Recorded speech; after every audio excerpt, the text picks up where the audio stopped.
Chamatkar Sandhu here for ESPN in London with the guy that hopes to become the UFC welterweight champion on September 8th in Dallas, Texas. Darren Till. How you doing, Darren? I'm good, mate. I'm good. I'm very good. So there's so much to talk to you about. I want to start with Liverpool. Yeah. Brilliant night, amazing atmosphere. You get the win. What did that night mean for you, and what's it been like just to be in and around Liverpool since that fight? I think, as I said before the fight, history, no matter what, the speed bumps in fight week or anything what happened, to be a part of that, to fight the opponent I fought, all that is history making stuff. And now in Liverpool it's like, it's weird, it's like the norm to get stopped now, wherever I go. It's like people just go past, they don't even ask for photos, just shout my name, Till, get the titles, beat Tyron. So that's sort of becoming the norm right now, which is mad. It's a mad thing to say that it's getting normal to get stopped for photos and stuff like that. Be honest, how many times have you watched yourself walk out to Sweet Caroline? I want to say like a true number now, so I'd say more than 50. It's just goosebump stuff, mate. It really is. Even I didn't expect that. It was just ridiculous. I don't want to be biased, but that's one of the best walkouts I've ever seen. It was good. After the fight, we had a conversation, and you put it out there. You've been campaigning for it. At some point down the line, you want to have a fight in Anfield. That's your hope. That's your dream. We've seen Conor put it out there. It's just not happened. Why? It's because he's become such a massive star in the sport that America is where the big fights happen, where the big money comes into play. Do you think that could be a situation for you where if you beat Tyron and the UFC want to push you in the US, then maybe the Anfield thing may never happen? Yeah, I understand that part, but why can't there be a pay-per-view at Anfield? Why can't that happen there? Why can't I be the first to make it the money in Anfield, sort of along them lines? So for me it's all about defying the odds and doing what people say can't be done, because the money's in America, the big fights, but why can't that be a massive fight? Record numbers, records, pay-per-views, this, that, the other. So I'm manifesting all this, and I guarantee it's not about if, it's when Anfield happens. Maybe not this year now. Anfield will definitely be happening. I know 100% it will, and I'm manifesting that already. After the fight, you said, hey look, hold my hands up, I missed weight, I don't deserve a title shot. Then you get the phone call from the UFC, and that's a phone call that every fighter hopes that they can get one day. So tell me where you were the moment when you found out that, yeah, I'm getting a title shot here. What was your reaction? I went to Vegas to speak with the UFC and have dinner, and I knew that they were going to offer me a big fight, and then when I got there I started, hearing the rumours and stuff like that. But the call, I was actually in my spare room in my house about to get ready to go to training, and the guy from the UFC called me and said, Tyron has now accepted the fight, we're just waiting for the contract back, but the fight is on. So right there it's time now. For me it was never about if I was going to be a champion, it was when, and that was when that when became a reality, there and then. What was the reaction like back home from friends and family? I'm sure your phone was blowing up for tickets. Yeah, I had to turn social media off. I had to turn WhatsApp off because it was just crazy. I couldn't reply to everyone, but just to see the messages rolling through, and people shouting Till beat Tyron, and people booking flights and booking hotels. That for me is just, as I said, that's becoming the norm right now, which shouldn't be the norm. That's not the norm, but it is, it's normal, and I can't wait to showcase all my years of hard work to the Americans now, and have all my fans with me and my family and people who've just been there, they haven't been there for any other reason than just to support Darren Till, what he's doing, what he thinks is achievable. So the UFC is about to celebrate 25 years. In the 25 years of the UFC, there's only been one champion from Britain, from the UK, from England, Michael Bisping. first of all, why do you think that is? Why do you think there's never been anyone else apart from Mike that's made it all the way in the UFC? I think it's got nothing to do with skill set. I think it just boils down to right place, right time, and just being able to break them big fights. I don't believe that most of the British fighters, apart from like Bisping and Dan Hardy, broke that. And it just, maybe it wasn't England's time, and right now I feel like it's England's time. We've got so many good fighters at the moment, and you know, I'm one of them fighters. I know I am, and Bisping did it. He deserved to be the first champion from the UK. He paid his dues, and now it's me. I am going to be England's second world champion. There is no doubt about that whatsoever. Tell me any different. Do you take any inspiration from Bisping getting it done? Like when you watch that fight, did you say to yourself, all right, he's the first, I'm going to be the second? Inspiration, you know what, I'm going to be truthful, yeah, a little bit of inspiration. I don't really get inspired a lot, but yeah, you know, just to see how he done it, where he done it, to who he done it to, it was inspiring. Bisping's had that road. He's had that road where he's had a lot of doubters, he's had a lot of setbacks, and to be honest, I'm going to tell the whole truth right now. I believe he's had a lot of setbacks through other people's doings. Bisping's a clean athlete, and it comes down to whether you're clean or not. I'm totally against, you know, the use of you know, drugs and steroids in the UFC and any performance enhancing drugs. So my real reasons what I think Bisping had them setbacks was through people using that. It shows a lot about someone's mental state if they have to do that. I don't agree with it, and Bisping never felt he had to do it, so it was only right that he won a world title when he did. So fair play to Michael Bisping.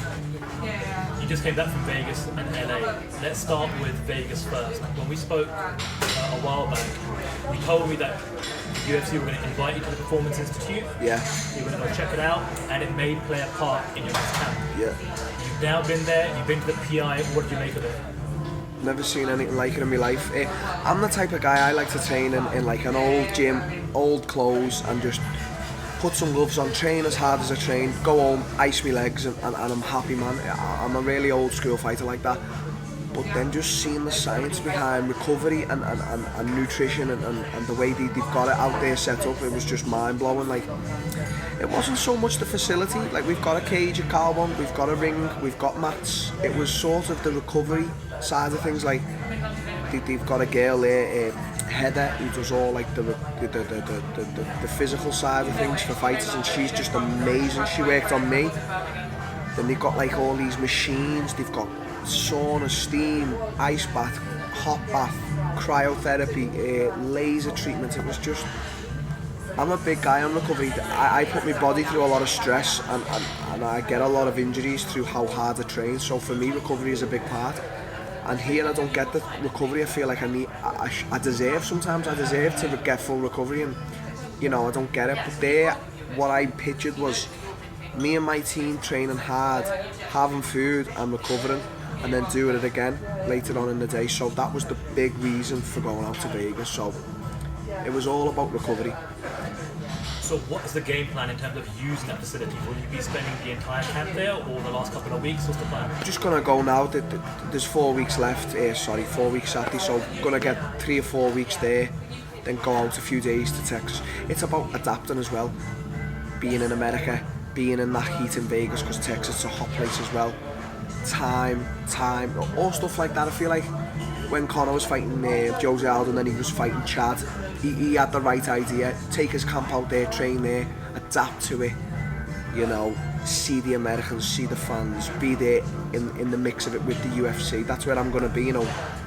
All the UFC bosses, they're all based at this centre and everything, so it's just it's good being in them surroundings. That's what it's good for. So after Vegas, you went to LA for the big press conference. The first time you came face to face with Tyron, obviously everyone took away from that, wow, Darren's a big lad compared to Tyron. How is Tyron going to deal with the size of Darren Till? But my question to you is, he's a different body type in terms of being shorter, stockier, thick, muscular. How are you going to deal with his body type? It's funny because it's like I've tricked a lot of people, because I'm a big guy, but looking at attributes, Tyron's chest is a lot bigger than mine, his arms are a lot bigger, his legs are a lot bigger. It's just the presence and the way I made myself look in front of Tyron. I didn't stand there. A lot of fighters, they do face-offs, they have shoulders crunched forward, guard, they make themselves look smaller. I don't. I have a presence where I make myself look bigger. I had my chest right in his face, I had my arms right up, my chin up, as if to say, give me your best shot. So it was all about presence. But Tyron's small, powerful, fast-paced, he's got a lot of power. So it's about how he deals with me and how I deal with him, exactly as what you've just said. Best question you could say. So we're both going to have to deal with each other's, shall we say, unique body types on that day. So that's it's not just him worrying about me, it's me worrying about him. What have you made of him as champion, his body of work? I think he is one of the best welterweights of all time. You don't beat the guys he's beat or get to where you get by being just a bum. He's not a bum by any means. I don't think anyone who fights in the UFC is a bum. I'm not disrespecting anyone, but he's a good champion. I don't believe he's the most well-liked champion or by the fans and that, because of the way he's fought and the way he's maybe been in the past. Maybe just I think there's just certain politics there, but a lot of people complain this fight was boring, that fight was boring, he shouldn't be the champion. Listen, it all comes down to this one thing. You just have to beat the champion. If you can't do that, you can't do that. So okay, his fight was really boring against Damian Maia, but Damian couldn't beat him. He's still the champion. So Tyron Woodley is the welterweight world champion. He's the kingpin of the division. Here I am, the 8th of September, to take that from him. So I don't think he's been the best champion, but he is a champion, and he's not no pushover. He's beaten everyone. He's beaten top level competition. He's beaten better competition than I have beat. That everyone loves. I always tell the truth. I always say what I think. I mean what I say. So that's my opinion on it all. That doesn't change the fact of what's going to happen the 8th of September, but that's my opinion. I want to touch on something that you just said. I think one of the things that people in the community, the MMA community, the media, the fans love about you is you're very open and you're very honest, right? There was a media scrum in LA, and I know what you meant. I think a lot of people knew what you meant when you said, I don't care about family and soon to be my girlfriend who's over there. Exactly. You're just completely focused on the task at hand, because that's how you're going to provide for your family. Yeah. Do you want to just kind of I suppose, clarify how you what you meant? I don't feel like I need to clarify, but I will, because I can understand where people are coming from.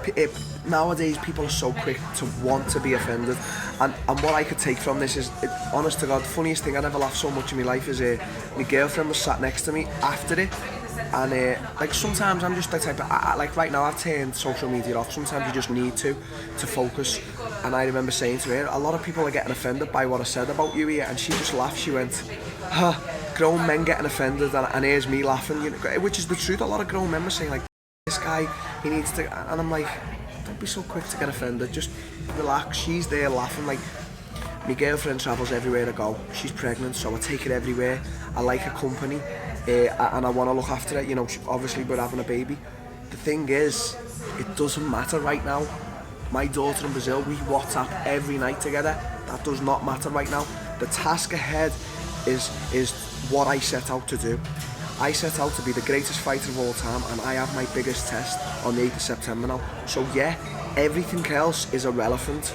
That doesn't mean overnight I don't cuddle with her or say how good she looks or how she feeling, is she ate enough. That doesn't mean that. What I'm saying is, right now, it's not as important as it should be. It's all about this fight. That's what it means. It doesn't mean I don't care. After the fight I care again, but right now, no. Right now, it's about the 8th of September beating the world champion. when you close your eyes and you envision the fight playing out in your head, how do you beat Tyron Woodley? I'm going to impose my will on Tyron Woodley, not the other way around. Tyron's a good fighter when he's coming forward and bullying people. My will be imposed on Darren Woodley, so that's how I see the fight playing out, and he's got his strengths. I think his biggest strength is his mind. He's very intelligent, he knows how to win fights, but he just hasn't faced a person like Darren Till. He just hasn't faced. He's faced many great guys, but they're all different from me, and I just don't believe Tyron can beat me. And my final question, on September 8th, American Airlines Centre, if and when you beat Tyron Woodley, what's it going to mean to you? What's it going to mean to your friends, your family, your camp? What's it going to mean to people of Liverpool? What's it going to mean to people of England? 15 years of hard work. I've been doing this for 15 years now, and it's all built up to the pinnacle, UFC world champion. So, you know, everyone who was there, everyone who just supported me for what I believed in and what I dreamed of, is all going to play a big part and have a part in that. You know, as I say, the belt will be getting put in my coach's hand and it'll be getting stuck up in Team Carbon, and it's going to mean a lot. 15 years of going through a lot will have been worth it.